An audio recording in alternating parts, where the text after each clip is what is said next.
gente falar do início do curso, a gente tem que voltar para um momento em que a universidade resolveu, porque tinha registro em algumas pesquisas, resolveu que iria começar a planejar o oferecimento do curso na área de jornalismo e posteriormente de publicidade. E isso se deu em 1993, eu acho. Bom, então o curso de comunicação é pensado para mudar o perfil da Unesco.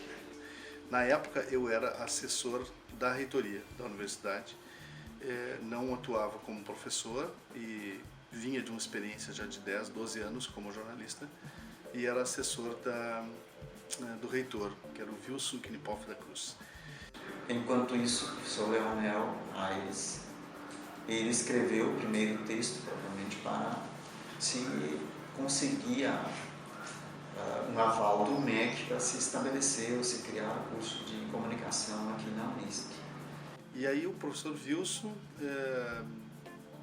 trazendo uma dúvida, digamos assim, do conselho universitário da época sobre a possibilidade de oferecer o curso de jornalismo, me perguntou se eu poderia fazer uma espécie de primeiro documento para iniciar, digamos assim, as tratativas para o oferecimento desse curso, que era uma carta a ser enviada para o Ministério da Educação, mais precisamente para o Conselho Federal de Educação, hoje chama Conselho Nacional, na época era o Conselho Federal de Educação, apresentando justificativas e algumas informações básicas, né, que norteariam, digamos assim, o processo para a criação do curso de jornalismo. Minha participação era uma participação burocrática, administrativa, na elaboração do projeto da universidade. Não estive envolvido no projeto do curso de comunicação.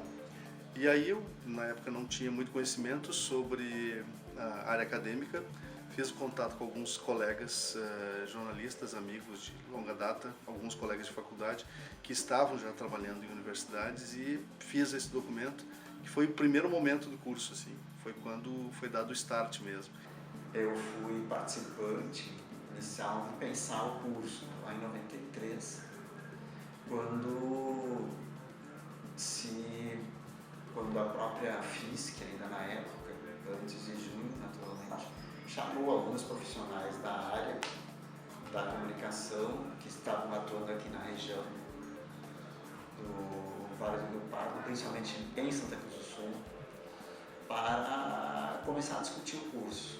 Aí o documento foi enviado para o Conselho Federal de Educação, que aprovou o processo, né, o início de um processo para a criação do curso, e aí foi constituída uma comissão de profissionais para começar a discutir o projeto do curso de comunicação social com as habilitações de jornalismo, posteriormente de publicidade e propaganda.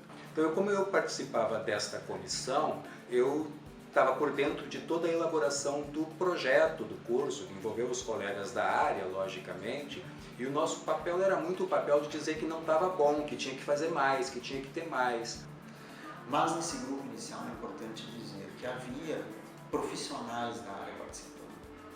Tinha jornalistas, tinha relações públicas, tinha publicitários que ajudaram a discutir diretamente a construção do curso. Na universidade, essas reuniões eram coordenadas por professores do Departamento de Letras e também do Departamento de Ciências Humanas. Eu lembro que participavam o professor Carlos Aires, o professor Marcos Moura Batista e alguns outros do Departamento de Ciências Humanas e alguns outros professores. Então aí foi dado foi o início do projeto, né, da elaboração do projeto. Os chamados cursos de CUSP-GIS, que não precisa de muito investimento em laboratório, é professor em um quadro negro, que eram os cursos que a gente tinha, um curso que exigia investimento em laboratórios, bastante. Então nós criamos o curso de comunicação, que foi iniciado em 94.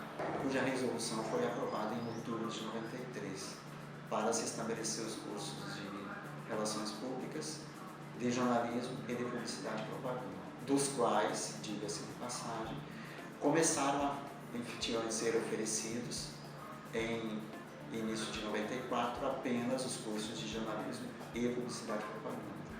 Como na época eu não tinha formação, além da graduação, eu não tinha mestrado ainda e eles buscavam alguém que tivesse uma titulação na área, encontrou-se a saída contatando a professora Ana Strochin, que não é mais professora do curso, mas que na época ela era da região e havia concluído o curso de mestrado, estava voltando para Venâncio, que é a cidade dela, e o professor Wilson então contatou com a Ana. Mas imediatamente criado o curso, eu passei a dar aulas. Na época existia a disciplina de Sociologia da Comunicação, então eu passei a dar aula no curso de Comunicação com essa disciplina de Sociologia da Comunicação. Fiz parte desse grupo inicial, bem como dos professores que deram as primeiras aulas do curso. Entre esses professores, além de mim, estavam os professores Ana Maria Strochin e o João Pedro Schmidt. Então, a primeira pessoa que de fato coordenou os trabalhos que se seguiram a essa carta que eu produzi e que foi enviada para o Ministério da Educação foi a professora Ana. O principal ponto que se detectou era a necessidade ou a urgência de se construir um curso que desse atenção às demandas regionais que estavam, enfim, ali postas. Eu tenho muito orgulho de ter estado no início de um curso que a gente não sabia se ia dar certo ou não. Na verdade, tínhamos muito medo do que estávamos fazendo, medo do investimento que era pesado para nós na época. E hoje eu tenho o maior orgulho de poder olhar para trás e dizer, deu certo e ficou muito maior do que a gente imaginava que ia ficar. Criava uma série de disciplinas que foram organizadas em semestres, né, compondo a grade curricular primeira do curso de comunicação, e aí depois seguiu-se o oferecimento vestibular, e aí veio o curso como a gente conhece hoje.